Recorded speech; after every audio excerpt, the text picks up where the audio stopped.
Nako, heto na po mga kabayan, aso ni Tamba booking na. Butata sa Erwin Tulfo, yari sa Blue Ribbon. Ayan mga kabayan, patungkol po riyan ang ating alamin at bibigyan ng reaksyon sa video ito. Pero bago po natin simulan yan mga kabayan, palike naman po ng video ito. Malaking tulong po yan. Maraming salamat po. At eto nga mga kabayan, bago po natin i-play ang video yan, pasadahan po muna natin itong mga nagte-trending na balita dito po sa social media. At eto nga mga kabayan talagang ito pong si Erwin Tulfo ay parang nahahawaan na ng pagkabangag. Oo. Ito po kasi ang kanyang post mga kabayan. Sabi po dito ni Erwin Tulfo, ito ang isa sa mga boss, Ito ang isa sa mga boss naming lahat na nasa gobyerno. Araw-araw pumapasok at nakabilad sa arawana. Tapos ang ilan sa aming gusto online magtrabaho, nakakahiya. Talaga ba? Ang tanong ko sa iyo, do you really consider na itong taong itong nagpipintura diyan ang boss mo? Papayag ka ba na boss mo 'yan? Huwag mo kaming lokohin, Hindi ang tulad mo. Opo, hindi ang tulad ni Erwin Tulfo ang magpapaalipin sa isang pintor, di ba? Ginagamit mo lang 'yan no? Ginagamit mo lang yan. Sabi niya pa dito, mas mahirap yata magpalitada at magpintura nang naka-online. Aba, biruin mo na yan Bakit ang trabaho po ba ng mga senador ay magpalitada at pintura? Diba? Hindi po, mga kababayan, no? Hindi naman pagpipintura at pagpapalitada, no? Mamaya ipapakita po natin, no? Na talagang pwede naman pala. Pwedeng makapag-online voting, mamaya mayroon tayong ipapakita na sampal ito sa pagmumuka ng minority na ayaw po na mag-online voting. Pwedeng bumoto po ng online virtually yung ating mga senador. Okay? Sabi nga po ng ating mga kabayan dito kay Erwin Tulfo, parang nahawaan na siya. Sabi po dito ni Jem, yung boss mo na nasa Malacanang na singhot ng coke, iba na linyahan natin, bangag na rin, ayan. Oo nga no? Paano niya maihahambing yung pagiging senador sa pagiging pintor? Tapos sinasabi niya pa, na boss niya yung pintor mga kababayan. Wag kami, Tulfo Hindi ang tulad mo ang tatawag ng parang rerespeto mo, parang gano'n, di ba? Parang ikaw ang magpapaalipin, di ba? Kayo ang mang-aalipin di ba?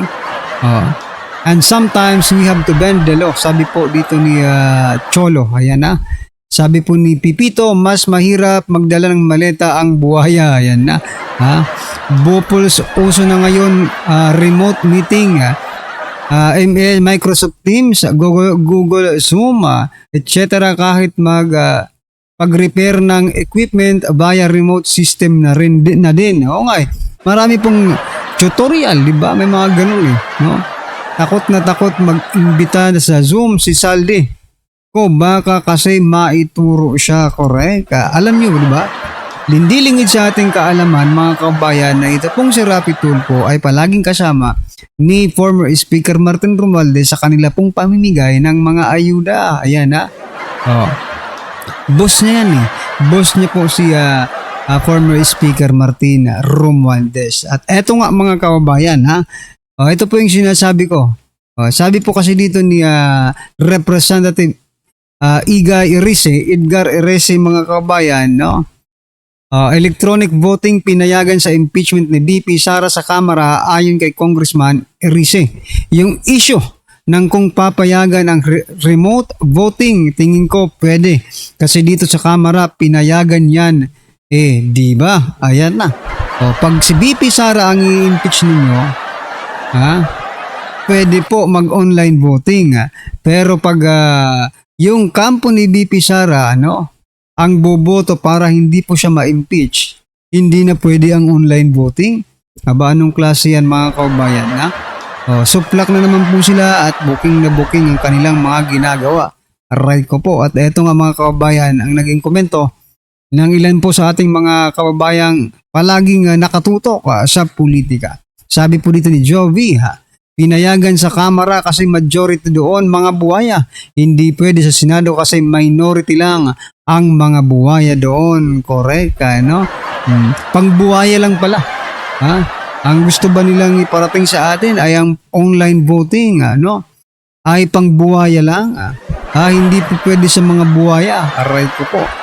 Sabi po dito, nag-walk out ang mga maletagang, di nila kaya makipagdebate. Ayan.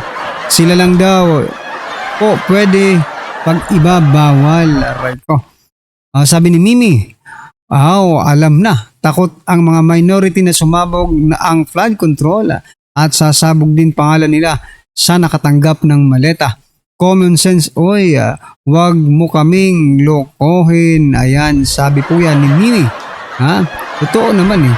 Wag silang manloko. Pwede naman pala sa Kamara, bakit ngayon sa Senado? Hindi pwede. No, kailangan kailangan ipaglaban yan. Total, nasa rules naman pala yan eh. Tingnan nyo na, nasa rules po ng Kamara. At nasa rules din ng Senado yan, mga kaubayan. Kailangan, makipagdebate kayo kung bakit ayaw nyo at bakit gusto nyo. At pagbutuhan kung hindi nyo kayang magdesisyon ng unanimously. Diba? So, eto mga kaubayan, ang nakakapagtaka. Sa kabila po ng nangyayari ngayon sa Senado, sa kabila po ng dramang nangyayari sa Senado, no? Sa kabila po ng pagiging busy nila sa impeachment ni BP Sara, may isa pong ahensya ng gobyerno na kung saan ay parang naging protector po mga kaubayan ng mga sangkot sa flood control scam. Ito po ang una. Ito, patay na po ito pero dinismiss po ni Ombudsman Boying Rimulya. Pero okay lang naman kasi wala naman ito. Pero nakakatawa lang, di ba? Kasi wala na, dinismiss pa rin. Ito pong balita, no? Charges versus dating DPWH Yusek Cabral dismissed by Ombudsman. Okay, wala tayong problema dyan kasi madidismiss na yun kasi wala na Gurgur na no? Si Yusek Cabral, no? Wala na tayong magagawa dyan. So let us all accept, no? Na ganun talaga. Wala na Sino pa ang tatanungin natin? Wala na. Wala na po tayong tatanungin. Pero eto ang matindi. Hindi lang patay kung di ito. Humihinga pa, buhay na buhay mga kaubayan. Eto, Bernardo Opulencia, Alcantara, excluded from flood control case. Aray ko po mga kaubayan. Paano nangyari yun? Sabi po ito sa One News.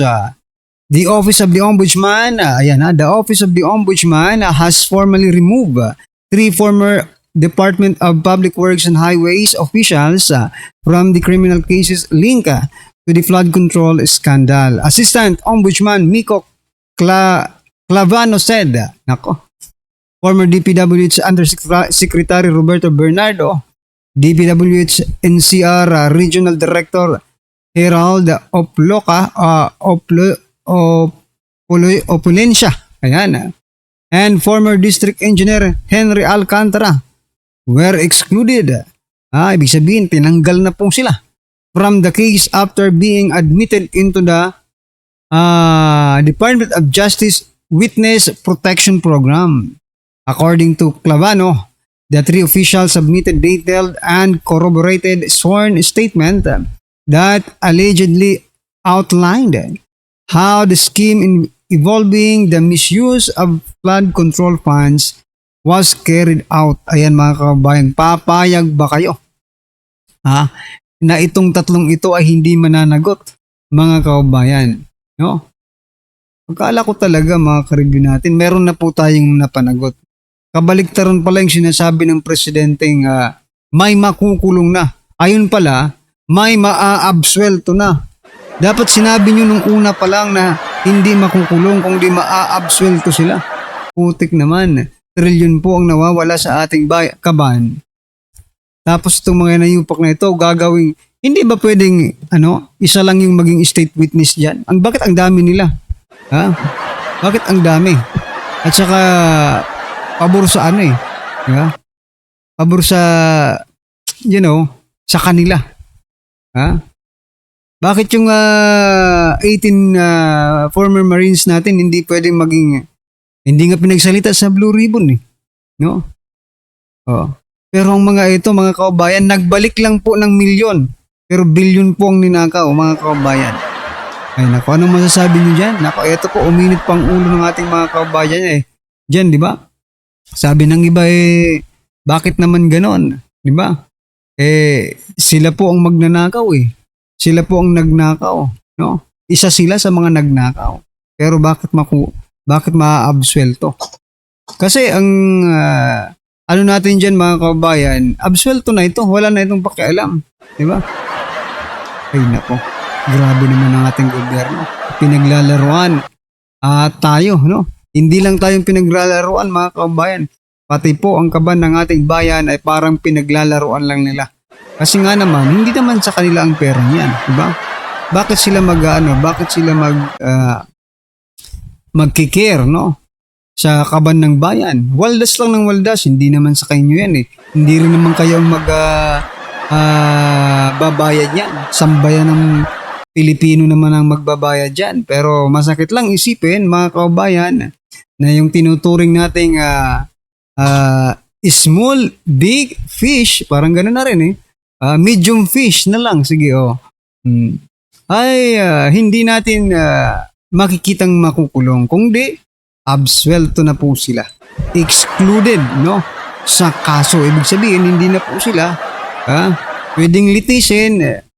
Ang gagawin na lang po nila mga kababayan ay magtuturo pero hindi po ituturo ang mastermind. Yun lang ang problema. Diba? Ay, nako. Anyway, ano pong yung masabi dyan mga karabin natin? Just comment down below. At eto, pasadahan na po natin yung video. Pasok pa. Full sleep last night. Very, very good sleep. And then I had to wake up early this morning and exercise. You had a wonderful sleep because of what, sir? Any events? Did any of the events help in your sleep? No, it's just like we have to after the walkout, diba? The minority went to the office of Senator Meigs and we discussed there what are we going to do on Monday. So it's another day, we have to fight again. So we're anticipating they will bring the issue again. Teka lang, anong to fight again? We have to fight again. Hindi nga kayo lumaban ng patas eh. Hindi nga kayo nagpagdebate. Di ba? Anong fight again? Suntukan na ba yan? O kasi kung suntukan yan mga kababayan, nandyan po si Senator Padilla. Pwede kayong magpagsuntukan kay Senator Padilla mga kababayan. Kung suntukan ang hinahanap nyo. Di ba? Pero kung debate, makipagdebate kayo sa mga, for example, kay Senator Dante Marcoleta, di ba? O doon kayo. Sabi niya, we have to fight. Anong we have to fight? Wala kami nakitang fight eh. After the walkout, diba?